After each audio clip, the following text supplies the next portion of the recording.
Good morning, gamers. Welcome back to the GM Academy in the Game Shop's basement with the grumpy old GM. Today, I want to let you know that for about a week, I am going to have to slow down a little bit. Instead of targeting getting a video done every day, which I usually do because that's my target, I'm going to kind of target getting a video done every other day.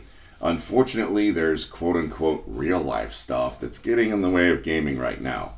But I want to get that wrapped up and get back to you guys, more of an average of every day.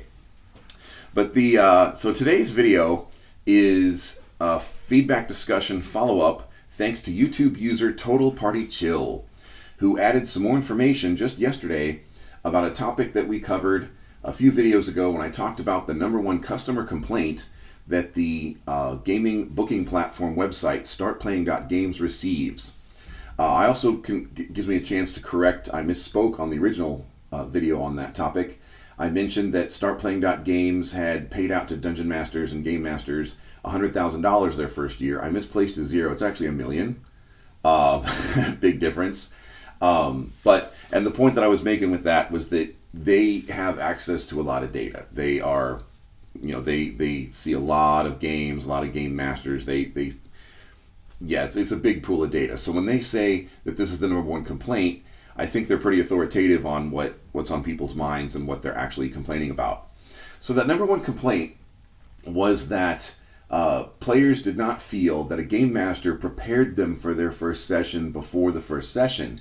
And so I assumed that was talking about actually preparing them to play the game in terms of, let them know if you've got some requirements that I don't know, like my world doesn't have dwarves or something, and the person really just loves to play dwarves, or my world doesn't have dragonborn, and your player just loves to play dragonborn or something, or we use this rule set, or we use that rule set, or we nerf this spell because we think it's a little too powerful or something. So I just assumed that when they said that game masters were not preparing players before the first session, I thought game masters just weren't explaining how their table worked. And maybe that, I think probably there is some of that, but YouTube user Total Party Chill pointed out that there's also something else going on that I didn't even think of. And apparently, players are feeling that the game master didn't even prepare them for the technology to join the game in the first place. So it's not just about playing the game, it's about the technology to even join it. Specifically, Total Party Chill mentioned, how to connect to the table's Roll20, how to connect to the table's Discord, stuff like that. So, like I said in my first video on this topic, this is an easy thing to fix. Now, it hasn't really happened to me. This not the first aspect I talked about, and not this one either. I mean,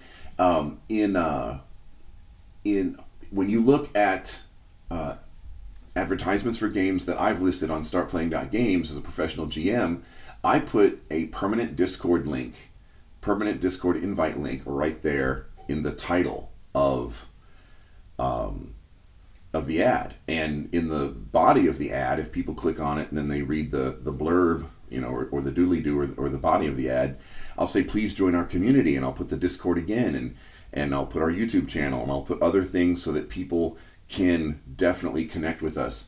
As far as the Roll20 thing goes, we don't use Roll20, we use another VTT, but it's really easy to hook people into Owlbear Rodeo, and as soon as people join the Discord, I can talk somebody into Owlbear Rodeo in less than a minute. But in terms of helping people connect to even play, so I guess people are not feeling prepared by the DM before the first session to play, and they're not feeling like they were prepared to even connect with the technology to play. So thank you to Total Party Chill for pointing that out. And so if you are a professional GM, whether you use StartPlaying.Games or not, I think StartPlaying.Games is just the biggest thing out there. I've played with Demiplane.com a little bit, got a little bit of a response. Not anything like StartPlaying.Games. It was also suggested to me by some of our community members to try to advertise on some of the gaming bulletin boards at dndbeyond.com, and I tried that, didn't really get much response. So far, from what I can see here, as the grumpy old game master at GM Academy, StartPlaying.games is the best game in town. See what I did there?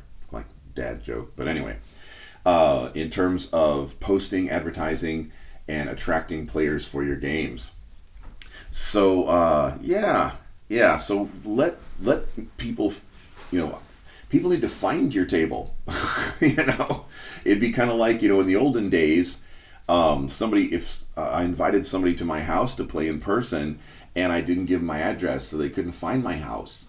So if you invite somebody to play with you on the internet, especially if they've already had their credit card dinged by StartPlaying.games corporate, they've already fed their credit card into the website, they've already paid the money, they kind of expect to be able to connect.